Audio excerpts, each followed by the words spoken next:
ডাকসুর যে ধারণাপত্র, আমরা যে সংস্কার প্রস্তাবনা ধারণাপত্র, সেটি উপস্থাপনা করবে বাংলাদেশ জাতীয়তাবাদী ছাত্রদল ঢাকা বিশ্ববিদ্যালয়ের সংগ্রামী সভাপতি গণেশ চন্দ্র রায় সাহস। মেধা মনন ও সৃজনশীলতার সর্বোচ্চ সংগঠন, মেধা মনন ও সৃজনশীলতার সর্বোচ্চ সংগঠন, শিক্ষা ঐক্য ও প্রগতির ঝান্ডাবাহী সংগঠন, সাধারণ শিক্ষার্থীদের যৌক্তিক দাবির পক্ষে যে সংগঠনটি সবসময় সামনের থেকে নেতৃত্ব দেয়।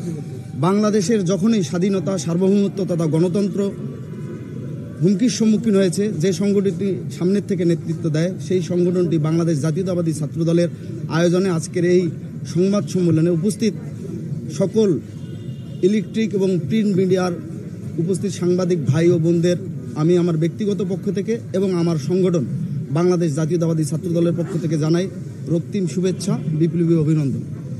সংগ্রামী উপস্থিত সাংবাদিক ভাই ও বোনেরা, আপনারা জানেন ইতিমধ্যেই আমরা ডাকসুর যে সংস্কার প্রস্তাবনা আমরা ঢাকা বিশ্ববিদ্যালয়ের রেজিস্ট্রার বরাবর জমা দিয়েছি এবং সেই জমাদানের প্রেক্ষিতে আমরা একটি প্রস্তাবনা আপনাদের সামনে উপস্থাপন করব।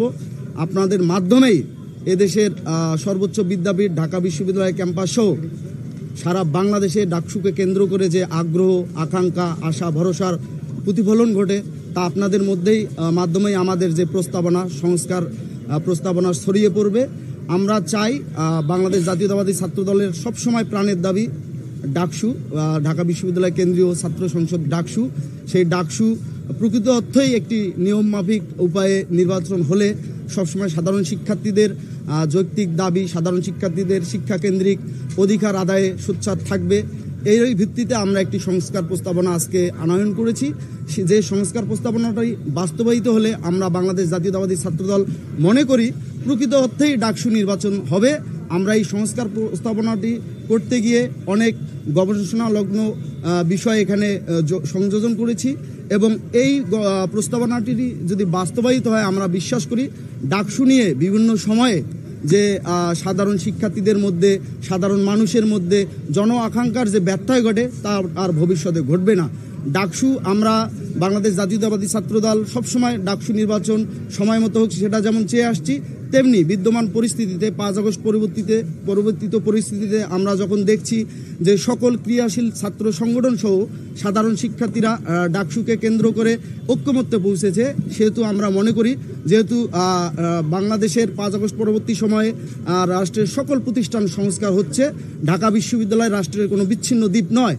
আমরা চাই একটু সুন্দর, সাবলীল এবং সর্বজন গৃহীত সকল অংশীজনের মতামতের ভিত্তিতে, সকল ক্রিয়াশীল ছাত্র সংগঠনের মতামতের ভিত্তিতে সুন্দর একটি সংস্কার প্রস্তাবনা গৃহীত বা বাস্তবায়িত হলে সামনে ডাকসু বাংলাদেশের শিক্ষা ব্যবস্থা, বাংলাদেশের অর্থনৈতিক ব্যবস্থা, সামাজিক ব্যবস্থাকে সামনের থেকে নেতৃত্ব দিয়ে বাংলাদেশকে বিশ্বের দরবারে পরিচিত করতে সুদূরপ্রসারী ভূমিকা রাখবে।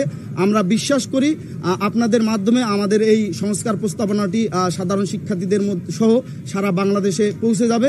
আমি এখন আমাদের সংস্কার প্রস্তাবনাটি পাঠ করছি, আপনারা আমার পাঠ করার বিষয়টি দেখবেন। আমি শুরু করছি।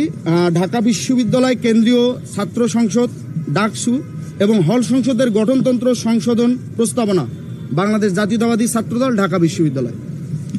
56,000 বর্গ মাইলের সকল গণতান্ত্রিক আন্দোলনের সূতিকাগার এবং মুক্ত বুদ্ধি চর্চার প্রাণকেন্দ্র ঢাকা বিশ্ববিদ্যালয়। বাংলাদেশের প্রাচীনতম এবং অন্যতম সেরা এই বিদ্যাপীঠটিকে প্রাচ্যের অক্সফোর্ড বলে আখ্যায়িত করা হয়। জ্ঞানের চর্চা ও সৃজনের পাশাপাশি বাংলাদেশের গণমানুষের অধিকার আদায়ের সংগ্রামে ও দেশের বিভিন্ন সংকটে ঢাকা বিশ্ববিদ্যালয়ের ভূমিকা বাংলাদেশের রাজনীতির ইতিহাসে একটি উজ্জ্বল অধ্যায়। এই প্রতিষ্ঠানটি বাংলাদেশের স্বাধীনতা আন্দোলনের সূতিকাগার হিসাবেও পরিচিত। সেই ঐতিহ্যের কেন্দ্রে ছিল ঢাকা বিশ্ববিদ্যালয় কেন্দ্রীয় ছাত্র সংসদ ডাকসু, যা 1952 এর ভাষা আন্দোলন, 1962 এর শিক্ষা আন্দোলন, 1971 এর মহান মুক্তিযুদ্ধ এবং 1990 এর স্বৈরাচার বিরোধী আন্দোলনে অগ্রণী ভূমিকা পালন করেছে। 1952, 62, 71 এবং 1990 এর ঐতিহাসিক ঘটনাবলিতে ডাকসু এবং এর নেতারা বাংলাদেশের স্বাধীনতা, মানবাধিকার ও গণতন্ত্রের লড়াইয়ে গুরুত্বপূর্ণ ভূমিকা রেখেছে। ডাকসুর অনেক নেতা পরবর্তীতে জাতীয় পর্যায়ে কিংবদন্তি রাজনৈতিক ব্যক্তিত্ব বা অত্যন্ত সফল ব্যক্তি হিসাবে অধিষ্ঠিত হয়েছেন যা ডাকসুকে বাংলাদেশের ভবিষ্যৎ নেতৃত্ব তৈরির সূতিকাগার হিসাবে পরিচিত করেছে। যুগে যুগে ডাকসু বাংলাদেশের ছাত্র সমাজের ঐক্য এবং অন্যায় নির্যাতনের বিরুদ্ধে তাদের লড়াইয়ের প্রতীক হয়ে উঠেছে। এ কারণেই বাংলাদেশের মানুষ ভালোবেসে এবং সম্মান জানিয়ে ডাকসুকে দ্বিতীয় সংসদ বলে অভিহিত করে থাকেন। 2024 সালের ছাত্র জনতার গণ অভ্যুত্থানের মধ্য দিয়ে আওয়ামী ফ্যাসিবাদের পতনের পর বাংলাদেশে নতুন সম্ভাবনার দ্বার উন্মোচিত হয়েছে। বাংলাদেশের জনগণ তাদের হারিয়ে যাওয়া ভোটাধিকার যথাযথ প্রয়োগের মাধ্যমে গণতন্ত্রকে পুনঃপ্রতিষ্ঠার স্বপ্ন দেখছে। বাংলাদেশের আপামর জনসাধারণের গণতান্ত্রিক সেই আকাঙ্ক্ষার সাথে সঙ্গতি রেখে ঢাকা বিশ্ববিদ্যালয় ছাত্রদল মনে করে যে ঢাকা বিশ্ববিদ্যালয়ের শিক্ষার্থীদের গণতান্ত্রিক অধিকার প্রতিষ্ঠার ক্ষেত্রেও ঢাকা বিশ্ববিদ্যালয়ের কেন্দ্রীয় ছাত্র সংসদ ডাকসুকে কার্যকর করা অত্যন্ত জরুরি। ডাকসুকে কার্যকর করতে হলে সর্বপ্রথম প্রয়োজন ডাকসু নির্বাচন প্রক্রিয়া ও এর কাঠামোগত সংস্কার। তাই গণ অভ্যুত্থান পরবর্তী সময়কাল থেকেই বিশ্ববিদ্যালয় প্রশাসনের সাথে নিয়মিত আলোচনায় ঢাকা বিশ্ববিদ্যালয় ছাত্রদল বারংবার ডাকসু সংস্কার ও নির্বাচনের বিষয়টি নিয়ে দাবি জানিয়ে এসেছে। আমরা বিশ্ববিদ্যালয় প্রশাসনকে ধন্যবাদ জানাই যে তারা ডাকসুর গঠনতন্ত্র সংস্কারের উদ্যোগ গ্রহণের মাধ্যমে ডাকসুর কাঠামোগত সংস্কারের পথে যাত্রা শুরু করেছে।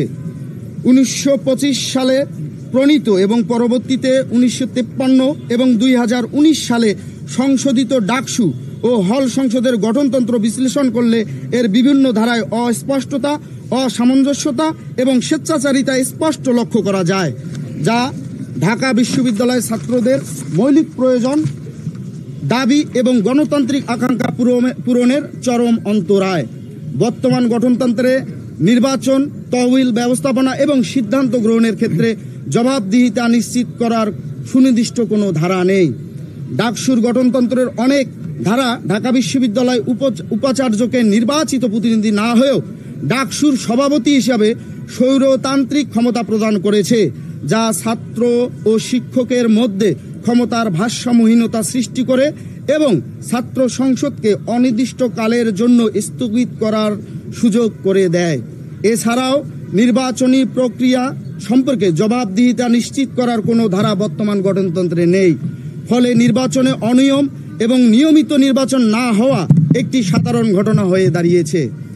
1922 এবং 23 শিক্ষাবর্ষে ডাকসু প্রতিষ্ঠার পর থেকে 102 বছরে ডাকসু নির্বাচন মাত্র 36 বার এবং বাংলাদেশের স্বাধীনতার পর মাত্র 8 বার ডাকসু নির্বাচন অনুষ্ঠিত হয়েছে, যদিও গঠনতন্ত্রে প্রতি বছর নির্বাচন অনুষ্ঠানের বিধান রয়েছে। উপরন্তু ফ্যাসিস্ট শেখ হাসিনার নেতৃত্বাধীন ফ্যাসিবাদী আওয়ামী লীগের সরকারের সময় 2019 সালের বিতর্কিত ডাকসু নির্বাচনের পূর্বে তাদের সহযোগী সংগঠন ছাত্রলীগ ডাকসুর গঠনতন্ত্র সংশোধন করে নিজেদের স্বার্থে পরিবর্তন আনে। এতে তাদের ফ্যাসিবাদী এজেন্ডা চালানোর জন্য বেশ কিছু ধারা ও পদ যোগ করে। ডাকসুর গঠনতন্ত্রে এখনও এমন অনেক অগণতান্ত্রিক এবং অকার্যকর ধারা রয়ে গেছে। ডাকসুর কার্যক্রমকে গণতান্ত্রিক এবং কার্যকর করতে হলে এসব ধারার সংশোধন এবং নতুন কিছু ধারা সংযোজন করা একান্ত জরুরি। একই সঙ্গে ছাত্র শিক্ষকের মিথস্ক্রিয়া পুনর্বিবেচনা করাও জরুরি, যাতে নির্বাচন এবং ডাকসুর কার্যক্রমে জবাবদিহিতা এবং ধারাবাহিকতা নিশ্চিত করা যায়।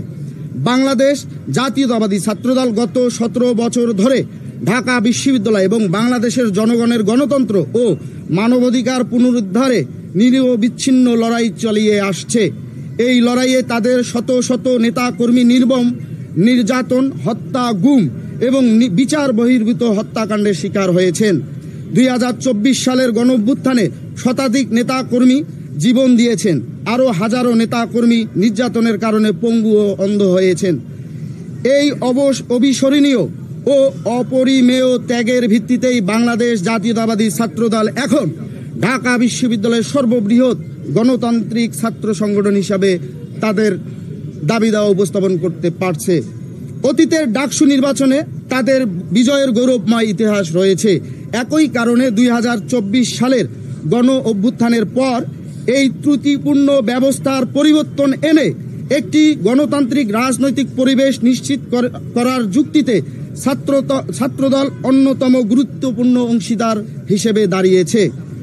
উল্লেখিত যুক্তি ও কারণগুলো বিবেচনায় বাংলাদেশ জাতীয়তাবাদী ছাত্রদল মনে করে যে বাংলাদেশ জাতীয়তাবাদী ছাত্রদল ঢাকা বিশ্ববিদ্যালয় কেন্দ্রীয় ছাত্র সংসদের ডাকসু গঠনতন্ত্র সংস্কার করতে হবে।